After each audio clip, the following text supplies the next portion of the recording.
Να δούμε την ενδεκάδα του ΠΑΟΚ, ο οποίος παρατάσσεται με αρκετές αλλαγές. Έχει και απουσίες, θα μας τα πει αργότερα και ο Μιχάλης Μελισσίδης. Σε μια πολύ ωραία ατμόσφαιρα που δημιουργούν οι φίλοι του Άρη. Ως γνωστόν, η απαγόρευση μετακινήσεων ισχύει και φέτος, μάλλον και για αυτό το παιχνίδι, από του χρόνου. Το μέτρο αυτό αναμένεται να μην ισχύσει και να υπάρχουν αυστηρές κυρώσεις για όσους δεν τηρήσουν. Σίγουρα ευνηδιάστηκε και έστειλε την μπάλα πολύ ψηλά out. Ξαναβλέπουμε. Ναι, βλέπετε, ο Σορλέν δεν παίρνει την κεφαλιά, μπερδεύει. Ξανά η φάση. Σέντρα Χαβίτο, μόνος του Μαλεζάς, κακή τοποθέτηση του σώματος, εκτός θέσης ο Κρέσιτς που περίμενε στο πίσω δοκάρι και η ιστορία έγραψε για τον Άρη 1-0.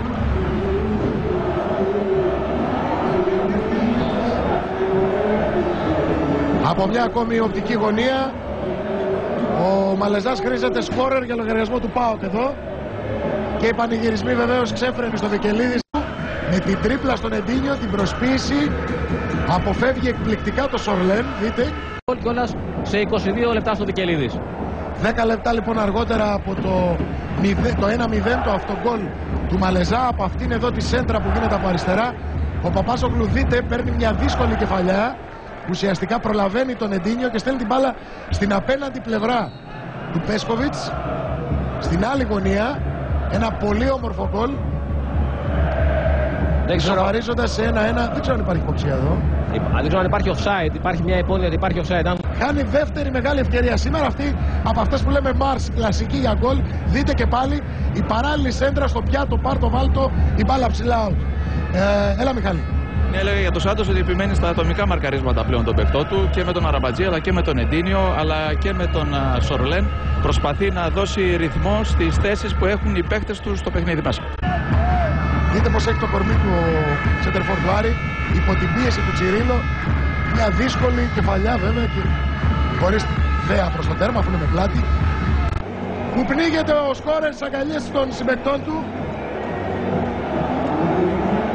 Στη φάση που θα την ξαναδούμε, από μια εκπληκτική πάσα που γίνεται στην πλάτη της άμυνας του ΠΑΟΚ. Εδώ λοιπόν πραγματικά εξαιρετική παλιά τρύπα, ο Χαβίτο πλασάρει τον Κρέσιτς και θα έλεγα ιδανικά για να στέλνει την μπάλα εκεί που πρέπει, από την απίθανη παλιά του Μεριέμ που είδε το θα κάνει κακή μπαλιά προς τα πίσω προς τον Τσιρίλο ο Αραμπατζής και έτρεξε εκεί πέρα, ο Βιερίνα συγγνώμη, και έτρεξε εκεί πέρα, τσίπησε την μπάλα, δημιούργησε μια φάση από το πουθενά. Σπανίως το κάνει αυτό ο Κάμπορα, αλλά εδώ δείχνει ότι το πηγαίνει σίγουρα πάνω στο Φερνάντες, αυτό εντάξει είναι σίγουρο. Πηγαίνει στο σώμα του ή στο χέρι του. Ούτε εδώ. Εδώ μπορεί να φανεί. Αλλά καλύπτει ο Νέτο. Ξεκάθαρο στη μεγάλη περιοχή. Λογικά αυτή θα είναι η τελευταία φάση του πρώτου ημιχρόνου. Για να δούμε αν θα υπάρχει ισοπαλία στο ημίχρονο. Άρης ΠΑΟΚ 2-1. Πέναλτι ο Τσιρίλο. Πέφτει ο Πέσκοβιτς, γκολ. 2-2. Ο ΠΑΟΚ ισοφαρίζει. Βέβαια. Πέναλτι κατά σχεδόν παρόμοια περίπτωση με του Νταρίο Φερνάντες στο πρώτο ημίχρονο. Απερισκεψία του Φερνάντες. Λίγα μέτρα φόρα, Άρης ΠΑΟΚ 3-2. Αριστερά ο Κρέσιτς, δεξιά η μπάλα. Για τρίτη φορά προβάδισμα οι γηπεδούχοι κόντρα στον άσπονδο φίλο συμπολίτη. Μιχάλη Μελισσίδη. Χαμογελαστά υποδέχτηκε. Εδώ έγινε η περιστροφή των παιχτών του Άρη. Βγήκε ο Μεριέμα από πίσω.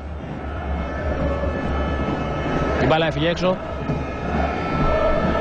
Η μπάλα κάτω από τα πόδια του Μαλεζά. Ενέργειες που τη συνηθίζει αυτές, Αλέξη. Κυνήγησε τη φάση ο Βιερίνια. Κάνει καλό σούτ, αλλά πάνω στον Πέσκοβιτς. Δεν είχε πολλές επιλογές από εκεί. Θέλησε με το εξωτερικό σχεδόν, με το δεξί. Στο Ολυμπιακό στάδιο της Αθήνας, 3 λεπτά πριν από το φινάλε, ΑΕΚ Ολυμπιακός είναι πάντα στο 2-1. Στο Κλειάνος Βικελίδης βρίσκεται στο τελευταίο του δευτερόλεπτο. Τελείωσε από το Σταθόπουλο το σφύριγμα. Τελειώνει η χρονιά εδώ.